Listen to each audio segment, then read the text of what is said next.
So for those of you who don't know, I'm a big Game of Thrones buff. I love that show, just love it. What I'm going to talk about here, spoiler heavy. So if you haven't watched the latest episode of Game of Thrones Season 4, Episode 2, cut this video off. Don't watch it because I don't want to spoil it for you, because when you see it, I want you to enjoy it. Alright, so here's your 5-second warning. Okay, so Episode 2 of Season 4, what do we get?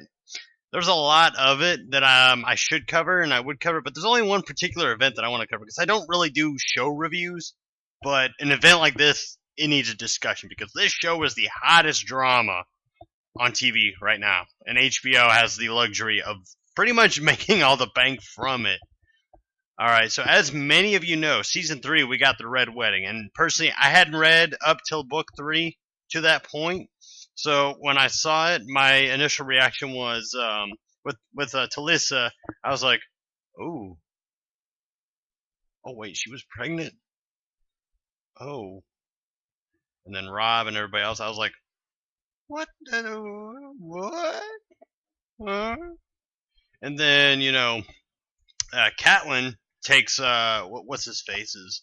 Phil, I'm just gonna call him Phil just because that's the only name I know him by. But she takes Filch's wife hostage. She's like, "Let us go, or I'll kill her." And he's like, "Meh." And so Robb Stark gets the axe knife technically, and humorously, Rose Bolton says the Lannisters send their regards. And if you remember a few episodes back, Jaime Lannister had said, "Tell for Robb Stark's wedding, tell the Starks." Oh, alright, sorry, I need to compose myself because this show fits so well together, and I'm excited to just get out what happens in this episode just because, I loved it! I was, screaming like a banshee when it happened. I knew it was coming at this point because I read Book 3 in between Season 3 ending and Season 4, and so I was like, oh yes! Alright, I'll calm my fangasm down a bit. And it's kind of weird that I'm kind of cheering a particular someone's death, and yeah, you can see my cat running around there. How you doing there, fat ass?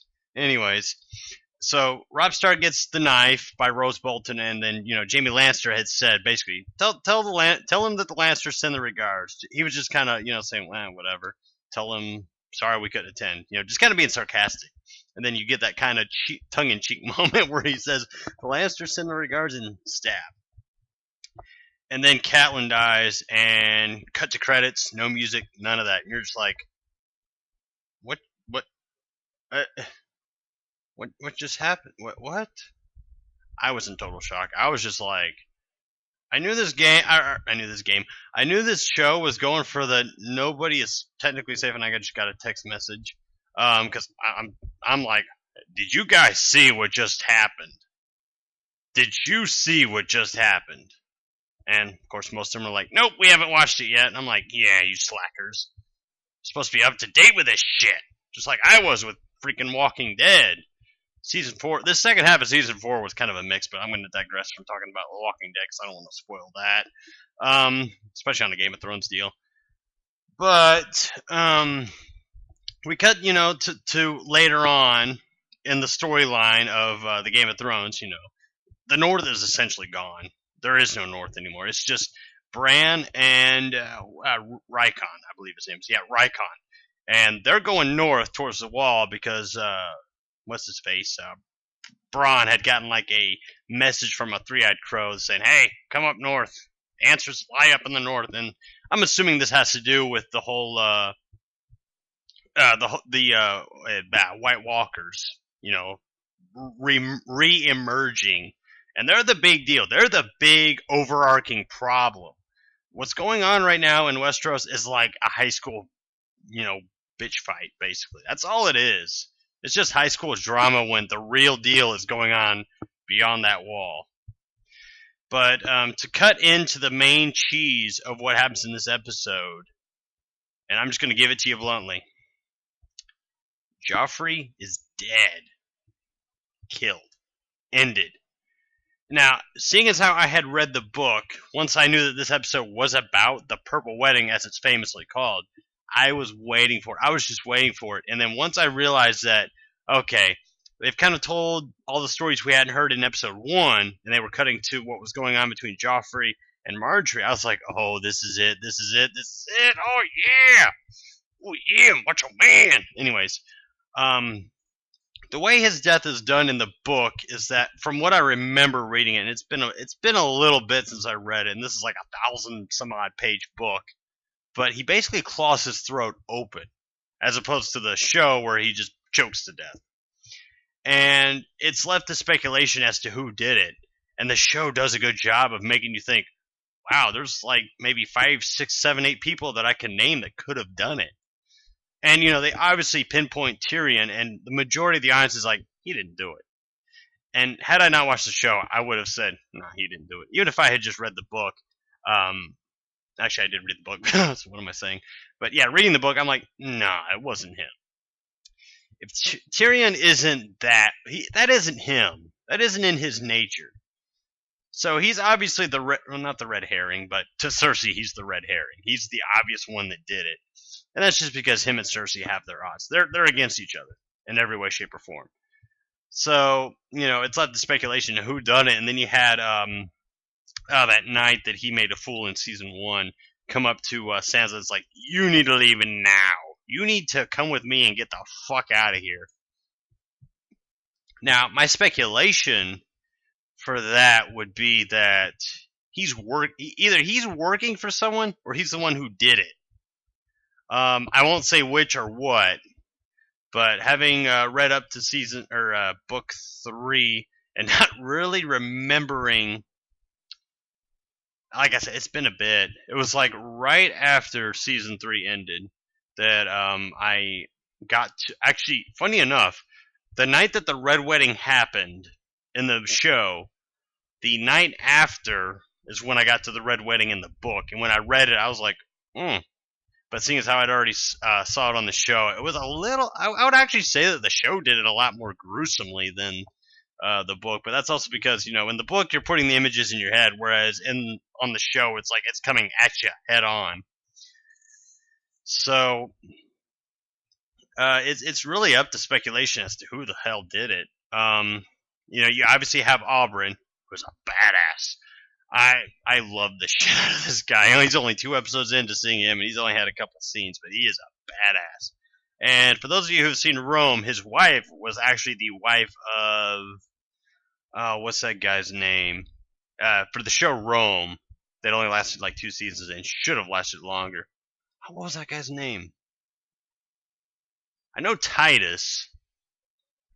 And Titus is one of the other main protagonists, and there's another one. It's basically his captain, who kind of... these two start off as like just, they hate each other. And then they get along, and then they kind of become like brothers in arms, more or less. But either way, Oberyn's wife played her husband. Her husband? Wow, mixed that one up. Played his wife in the show Rome for season 1. And what are some other obvious targets? What's his face? The Spider. He's an obvious target. He's the obvious one because he's like, I'm doing what's best for the realm. What's best for the realm is obviously not Joffrey. So, it's like the Spider. He's done some. He seems like he's capable of doing it. Who else do we have? Marjorie's family. Not necessarily Marjorie herself, but her family. Not her father, because her father is meant to be a dimwit. He's meant to be kind of thick-headed, kind of like Robert, only not as much into whores as Robert was. And then there's the guy that everybody hasn't seen yet.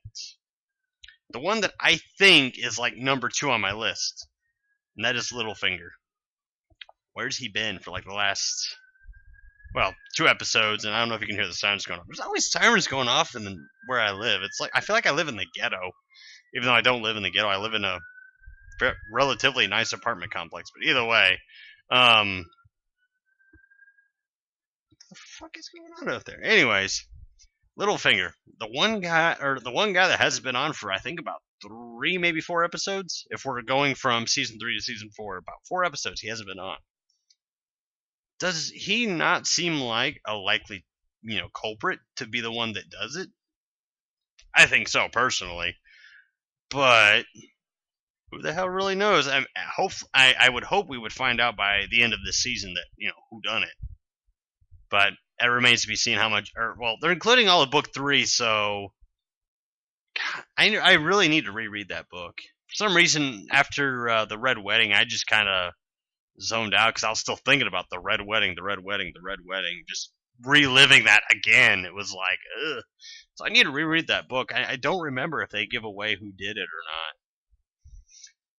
not. But for those of you who have not read the books, I recommend you read them. Read them. They are brilliantly well written by George R. R. Martin. They are absolutely amazing. Actually, between the two, it's really hard to say which one I prefer because the book has a lot of characters that I know the show is going to omit, due to like budgets. And I accidentally shook the laptop here because I'm recording off my laptop's webcam, which, by the way, I know isn't very good quality. But the book has a lot of characters that the show probably won't include and hasn't included already that are really brilliant. Simple yet brilliant. And some are really complex and brilliant. But they're including the majority of the main cast. That shapes the real story, and otherwise they're kind of mixing in original characters like what was that chick's name that died in, I think, season 2? No, she died in like in the middle of season 3. It was that prostitute that what's his face? Well, he's called Screech now. The Greyjoy guy. Not Balon. Balon's the father. What is the Greyjoy dude's name? Well, either way, it's the Balon Greyjoy's son. Theon, that's it. Theon. The one that he was like all up into, and he was like, "Oh, you are like the most amazing prostitute I've ever been with."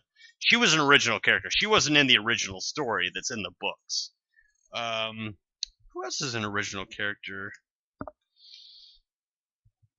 There's been a couple. I just can't name them off the top of my head. Probably because it's like damn near 1 o'clock in the morning, and I'm tired, and I need to get to sleep. But either way, so this is a spoiler-heavy video, obviously, and I'm going to put that in the title description. So for those of you who haven't watched, well, I don't even see what the point of explaining that is. I'm considering disabling comments, although I probably won't because it's like, you know what? You see the big spoiler tag in the middle, actually, that's going to be first thing. It's going to be spoiler, and then Game of Thrones Season 4, Episode 2. So you see the big spoiler thing, you're like, yep, that's a red flag. If I haven't seen it yet, I should probably avoid it. So if I see it, or if you see it, and you get mad because I spoiled it, well, tough shit, because I gave you as many warnings as I possibly could. But either way, guys, and gals, obviously, what did you guys and gals think of this episode? Leave a comment, let me know, send me a personal message on YouTube or Google Plus or whatever the fuck it is these days, or hell on Facebook or Twitter, whatever. Either way, let me know what you guys thought. I'm curious to see what everybody thinks about Joffrey getting axed, because I think that is awesome. And it really, really makes the story, it's like, who's in charge of King's Landing now? Because Cersei can't rule unless she marries what's-his-face, and even then, can she really have kids? Because she's, reaching that age. Actually, wait, no. Obviously, it would fall to Joffrey's younger brother. Okay, never mind. Okay, it's obvious who's going to take over King's Landing. It's going to be Joffrey's younger brother. Because yeah, if we're going off of this, all right, if we're going off the technicality of it, even though everybody knows Jaime is the father to all of Cersei's children, which I think is fucking hilarious, but we know that that he is the father to all her children. So if Joffrey was the king and is now dead, it would fall to his younger brother, whose name I totally forget, but he's kind of like a background character. But he's now technically the king, because he's unofficial. Well, he is officially labeled, although everybody knows he's not, that he is Robert Baratheon's second son. So I guess the kingdom goes to him, and we'll see how he turns out as a king. But in all honesty, it's going to be Tywin that's going to run the show. So we'll see what Tywin does. And I'm pretty sure Tywin's going to be pissed at Tyrion, because everybody's now saying that Tyrion did it. Everybody on the show, that is. But Anybody with half a brain knows that Tyrion did not do it. He had nothing to do with it. He's just the obvious red target. Now, how is he going to get out of that? I'll leave that up to your imaginations. Who really did it? Again, who knows? So I've been Luca Blight 69. This has been my discussion of Game of Thrones Season 4, Episode 2. And I hope to hear your thoughts and comments on what just happened to Joffrey. Personally, though, you fucking had it coming, kid. You had it coming from a mile away.